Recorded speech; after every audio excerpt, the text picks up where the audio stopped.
he really can't afford to lose another one. But again, that's not my problem because I have enough to do too, and I'm looking to go out there and get a win, and put food on my family's table and keep my job as well. So um, it's hard to say if it's do or die, but you would have to think so. It is always my great pleasure to speak to my next guest. He is in the co-main event at UFC 318 in New Orleans, taking on Patricio Pitbull in what promises to be an explosive featherweight fight. Always my great pleasure to speak to a man today bathed in red, Dan Ige. Dan, what's going on? What's up, Damon? Not much, man. Just getting some recovery in, getting ready for my last sparring today, and yeah, feeling pretty good. So let me ask, like, coming out of your last one, obviously big knockout win. What was your reaction when you got the call for Patricio Pitbull? I don't know that I got to say, like, that wasn't necessarily on my radar, but I loved it when I heard about it. I had a feeling I was in the same locker room as Patricio Pitbull and Gene Silva, and I just had a feeling I was like, I'm gonna fight one of these guys next, especially if I get past Woodson and just the way his fight played out, my fight played out. I think it made ultimate sense, especially given a lot of the guys that already fought in the division. He's someone new, new name, definitely excites me. I feel like it excites fans, maybe not the casuals, but the real MMA fans. It's a great matchup. So. And I mean, being co-main event on a pay-per-view, Dustin Poirier's retirement fight, your boy Max Holloway in the main event. Yeah. And obviously you're fighting a guy who I think a lot of people would say, I think you probably agree, a legend of the sport. 100%. I've been watching Patricio Pitbull for decades. It feels like one of the most dominant champions over at Bellator back in the day. And although he fell short in his UFC debut, he's still one of the top dogs, in my opinion. Definitely a top 5 level caliber, and I'm excited to go out there and test myself. 100%, and not in the apex. That's always the key right there, man. I know you want to get out of the apex, so another pay-per-view is always a good slot to be in. Yeah, nice pay-per-view card, co-main event. So the arena should be pretty packed. Yeah, it's gonna be fun. It's definitely one of those fights, as a fan, you don't want to miss. I feel like it's impossible to be boring. 100%. Let me ask you, Dan, because you've been around the UFC. You fought in main events, you fought in the Apex, you fought in pay-per-views, you fought everywhere. And I know it always gets brought up, but we bring it back up again when we see what happened to Patricio in his debut. We say fighting in the UFC is just different. It is like the magnitude, the media, the spotlight. It's brighter. You can have 1,000 fights everywhere else, but the UFC is different. Can I ask, like, what your reaction was to Patricio's debut? Now, I want to give credit where credit's due. Credit to Yair Rodriguez, but I think we all watched that fight and said, "What? This is a weird Patricio Pitbull performance. Like, just didn't look like him." I know people talk about UFC jitters, and I'm sure it is different. I mean, it's hard for me to even think back to other fights. This will be my 20th, literally my 20th fight in the UFC coming up, and I think he's just been a champion for so long at Bellator. He's been in 5-round fights, and coming from fighting 5-round fights to all of a sudden a 3-round fight against Yair Rodriguez, who's very crafty and dynamic and brings the heat. It's I think he just had trouble making his reads and couldn't get started early enough. And again, all credit to Yair. He brought the fight and put on a pace and did what he had to do and got the win. But take nothing away from Patricio because he's still, I think, one of the best, and I can't underestimate him because of that. And who knows? Fighting's just a crazy sport. Anything can happen. You know that. I know that. And I'm just expecting the best version of him. So. 100%. I know we've talked before. I would say the vast majority of your UFC fights, and we've talked to you on the highest of highs when you're on a win streak, and I've talked to you coming off a couple losses in a row, and the pressure that comes along with that. Obviously, you could argue in your last fight. I mean, the Diego Lopez fight, even though it was hours notice, it still, I know at the end of the day it goes to loss on your record. Then you have to fight with Lerone Murphy. Then you come out there and you kind of make that statement. You beat Sean Woodson. In a way, I think Patricio Pitbull's kind of a little bit in like a do or die situation here because he came in with a lot of hype. He'd asked for his release from PFL. He got it. He comes in, gets a really high profile fight day one, and you know it just didn't go his way. But he's 38. You know, he's. I mean, I think that's I mean, we can't ignore his age, right? And he's had a lot of wars in there. I know you're only focused on you, but you got to imagine like this guy's got to be coming out thinking like this is like he can't afford another loss. Like he just can't. If he wants to, if he actually wants to be a featherweight title contender, he cannot lose two in a row. Oh, absolutely. Just thinking as a company, this is a very important fight for him. I don't know what he's getting paid financially, but I'm sure it's a pretty good amount. And if he goes in there and he really can't afford to lose another one, but again, that's not my problem because I have stuff to do too, and I'm looking to go out there and get a win, and put food on my family's table and keep my job as well. So um, it's hard to say if it's do or die, but you would have to think so. You've obviously, you rise to the occasion and you put on some of the most exciting and nasty knockouts in the sport. I'm not going to ask you to rank it because you think about the history of your knockouts. There's some pretty crazy, amazing knockouts. But what would it mean to you to go out there and not only beat Patricio Pitbull, if you're able to put him away, you're able to actually knock him out? Because I can't remember. Like if I look at his resume, I think he's only been finished a couple of times in his entire career. Yeah. I think it would just be an amazing just milestone, in my pedigree, and just to have a knockout. I mean, a win, of course, but a knockout would be amazing. Just and I know it's possible because I've seen them. I've seen them get slept. I've seen them get hurt. Um, and I've seen people maybe that aren't necessarily, the best punchers hurt them. So, if anything, it just gives me confidence. If I could find his shin, that's the thing. If I could find it, and I know I will, it'll just take a lot of patience and composure, and I just got to set up, have my setups and my routes. But I know if I land clean, I could definitely put him out cold, and that would be crazy to do it in New Orleans on a co-main event, big pay-per-view card. And I think it would just, I don't know what it'll do for me, but I think it'll do some pretty big things for me. 100%. Let me ask you this, Dan, because I know you're not an ego guy. You've never been. You're a very humble guy. But I'm sure maybe you saw the comment recently. Former opponent of yours, Josh Emmett, was talking about the guy who's hit him hardest, and they were talking about he's one of the only guys who's gone 5 rounds with Ilya Taporia. Of course, at that point, Ilya was a featherweight. Now he's a lightweight, doing great things. But everyone talks about his punching power. Obviously, finishing Volkanovski and Max Holloway is a huge feather in his cap. But Emmett said, for as hard as he hits, I think I've been hit harder. And he said, I think the guy who hit me hardest was Dan Hige. I don't know if you saw that or not, but Josh Emmett's like, I think Dan Hige is the guy who hits me hardest. I know it doesn't get you wins or losses on your record, but when a guy like Josh Emmett, a guy you fought and spent time in the cage with, and a guy who's basically fought everybody outside of fighting for, he fought for an interim title, never fought for an undisputed title. What does it mean when a guy like that says, yeah, Dan Hige actually hits harder than Ilya Taporia? Yeah, I mean, it's nice to hear. It just gives me reassurance to kind of things that I know already, and if anything, it's refreshing to hear because I'm still getting better. My timing, my footwork, my setups, even my power levels are increasing. I train a lot of speed and power, and that's obviously a strength of mine, but none of that matters if you can't set it up properly. So I mean, even when I fought Emmett, I just don't think I was nearly half as good as where I am right now. So I just feel I'm continually getting better.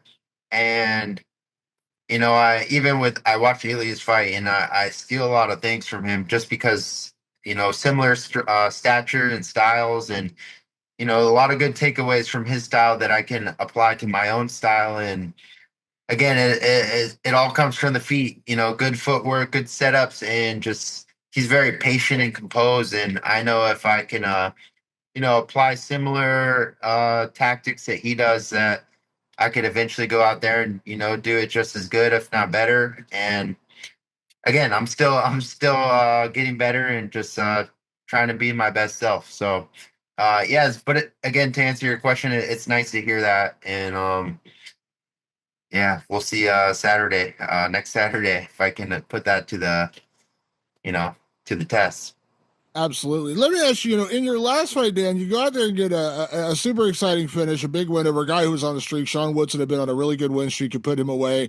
And I know that part of the celebration of that fight almost got robbed away from you a little bit because of, the what was called a controversial stoppage. And I've rewatched it numerous times, and I don't really think it was that controversial in the moment. You got to watch it in the heat of the moment. We always say referees got to err on the side of caution. You're trying to protect guys from getting killed in there. And I know every fighter will tell you, probably tell me the same thing. Like, let me get killed in there. Like, I do not want you to stop the fight.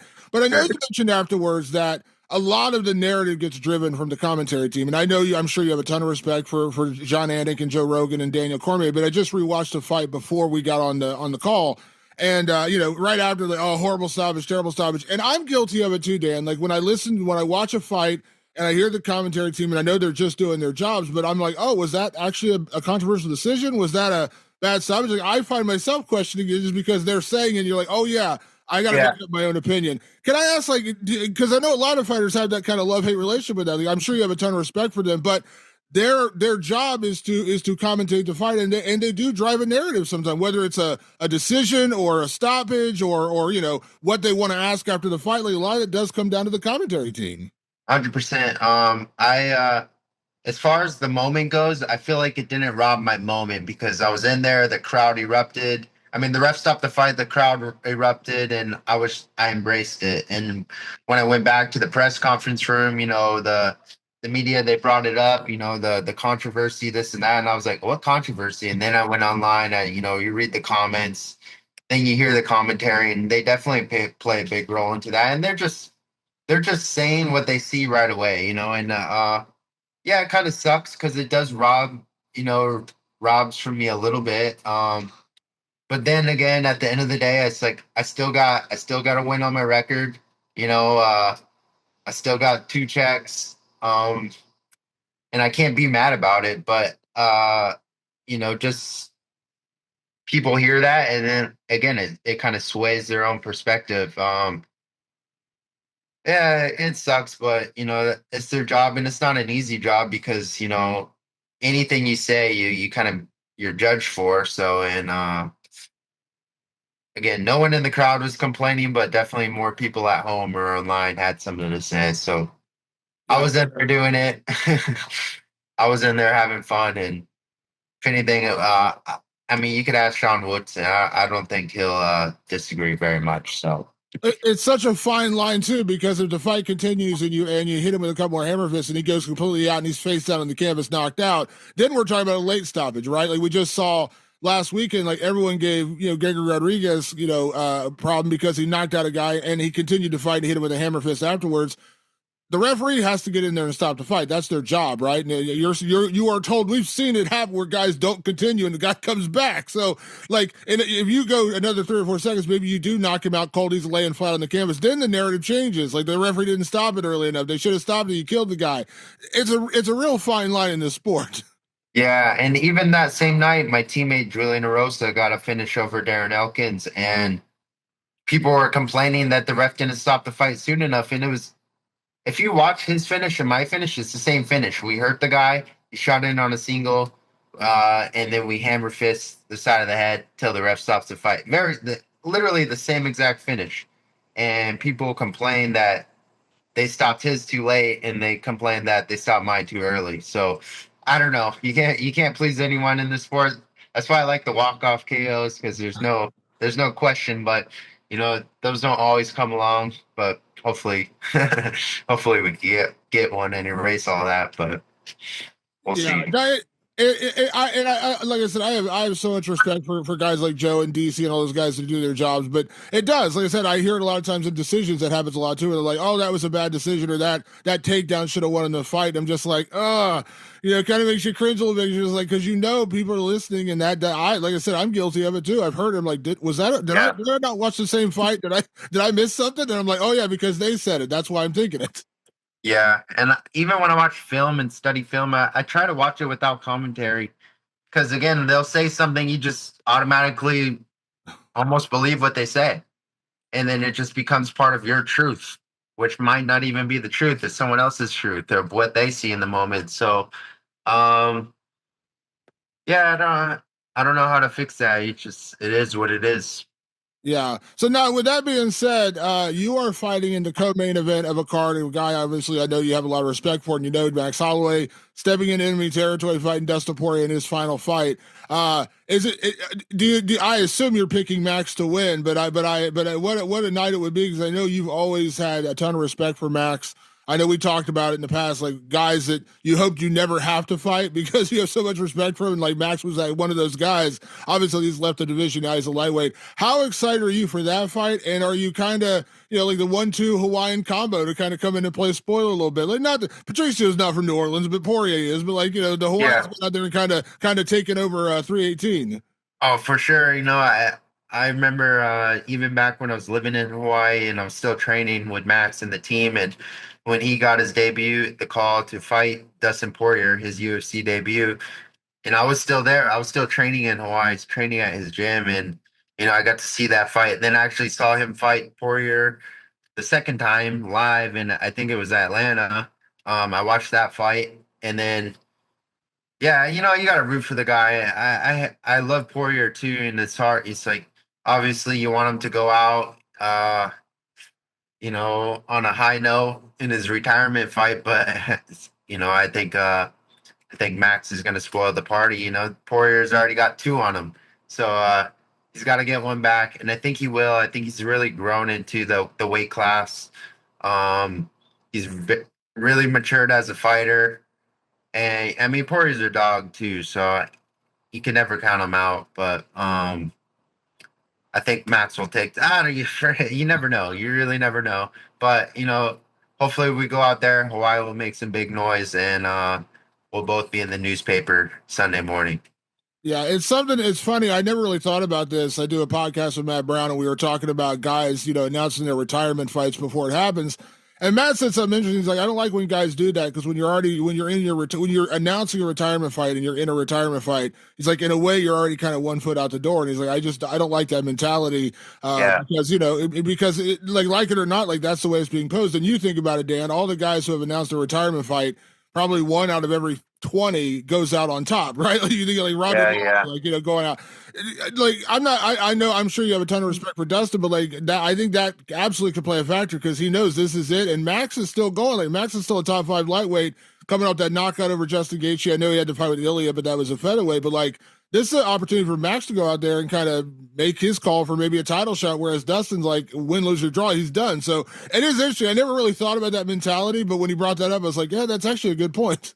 100%. And you had a good point too. And just the way the lightweight division is, especially with Ilya just winning the belt, and it's like no one knows who's next. Is it Patty? Is it Armand? Is it Gagey? And the Max goes out there and makes a good statement. It could be him. So I think it's really good for the division overall. And I'll be rooting for my boy Max, and we'll see. But yeah, that mentality of retirement. I mean, Dana talks about it too all the time. If you're thinking about retiring, you should probably retire.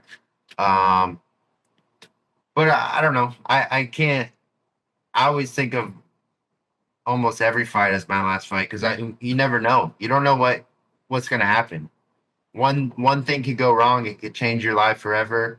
So that's why I take everything I do so serious. My training, my recovery, my health, all in general, just because I don't know. The sport takes a lot from you mentally, physically, spiritually.